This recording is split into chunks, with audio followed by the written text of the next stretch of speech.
So travellers and airlines are scrambling to rearrange plans as the latest COVID restrictions cause further turmoil and confusion. Some countries in Europe are tightening their COVID travel rules. In the UK, that's happened today, which for some could jeopardise their Christmas holiday plans. And despite a rebound over the summer months, according to the European Travel Commission, more than half of European destinations saw tourist arrivals decline over 74% from pre-pandemic levels.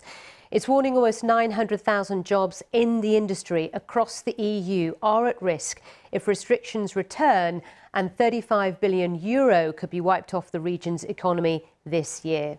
In a moment, as I've said, we'll talk to the boss of EasyJet. But first, let's hear from Eduardo Santander, who's the Executive Director of the European Travel Commission, who gave me more detail of the concerns ahead. It is. While there are reasons for concern, I think we should not panic yet. I think what we desperately need is to find a balance between safety and health and mobility. Mobility is a principle of the European Union, but also, it's part of the European citizenship, and it goes beyond also to UK too. For us, we just really need to be based on scientific evidence. For instance, we know that the European Centre for Disease Control issued a press release saying that travel restrictions have no impact whatsoever on virus spread.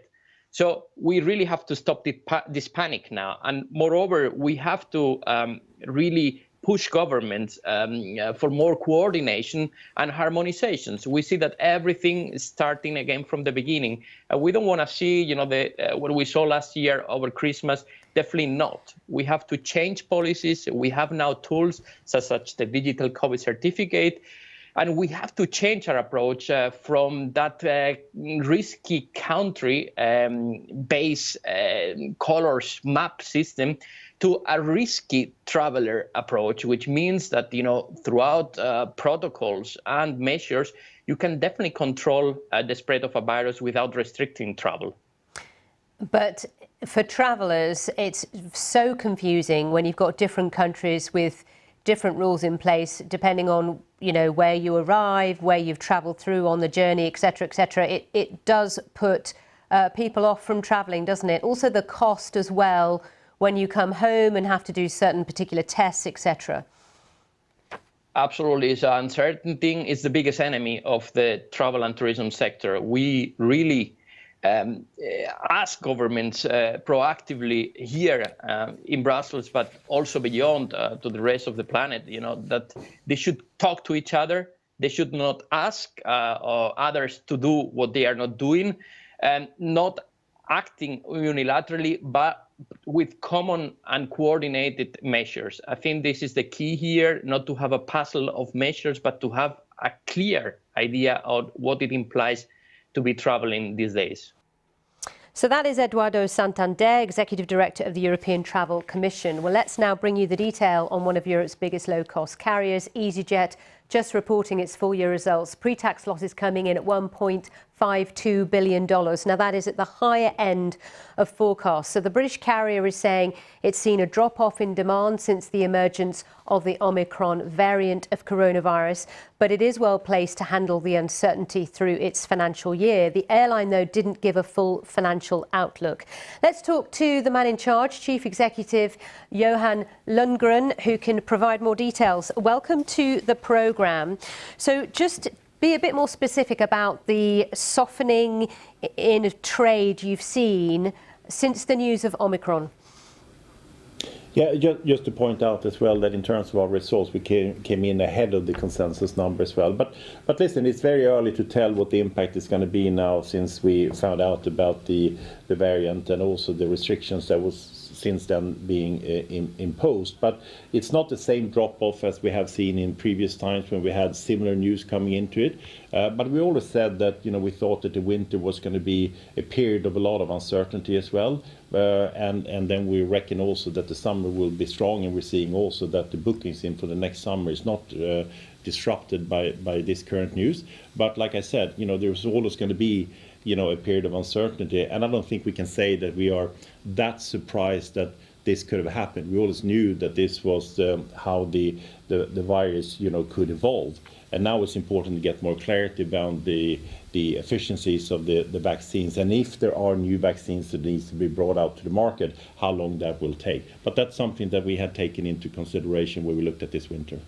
You've taken that into consideration, but you can't give a financial outlook.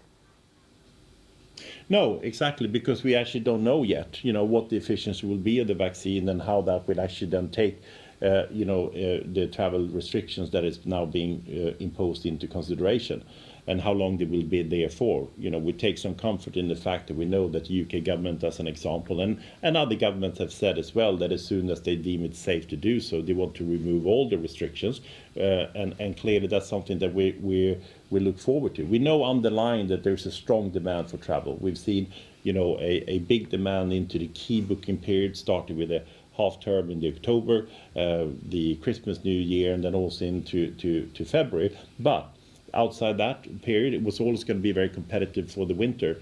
And like I said, it's not really a big surprise that something like this could have happened. So now we just need more information to see where this is going to go throughout the winter. In terms of what's needed to give people the confidence to travel, what would you say on this? Because part of the reason why many were reluctant to book flights or holidays was because it was just so tricky to know what you're expected to do as a traveller in terms of testing, quarantine. It was murky, wasn't it? Yes, you're absolutely right. And I think that it was said previously in the program as well that the uncertainty is a big obstacle. But there's a couple of things here, and I think that customers should really look at the airline and the companies they're booking with to make sure that there's flexible policies. EasyJet has an industry-leading policy when it comes to flexibility, so you can change your booking without paying a charge or a fee up to 2 hours prior to the departure, and we're doing that because we want to give the customers the opportunity to book. And the impact we have seen, to the extent we've seen it now in the very short term, is that some people are taking advantage of this policy and then moving in and rebooking into departures into the new year. And also remind you that, whilst we have some question marks whether it's the right approach to introduce a blanket PCR testing, even if you're coming in from countries that have no recorded cases of this is not something that is new to the UK travellers. This was in place throughout the summer, which made actually UK government an outlier from what other governments did. But it's not a new thing. Okay. And I think we now just have to wait and see until the period here later in December where the UK government is going to review this yet again. And as we get more information, we're looking for more clarity around that, not only in the UK, but also across the rest of Europe. And just briefly, because we're almost out of time, but you're spending more, you're increasing your fleet by some 25 planes. You say that's to respond to demand. But can you say when EasyJet might be a profitable company again? Well, first of all, we're looking now to see at the end of this financial year in our Q4, which will be July, August, September, that we're going to have and be very close to 2019 levels. And, this year that we're into was always going to be a year of transition. But clearly, we're looking for, after the uncertainty we're going to see throughout this winter, which we had anticipated it to be, that's going to be a strong summer going forward. And in many cases, the company has been transformed for the better also. So we're looking forward to take the advantage of that.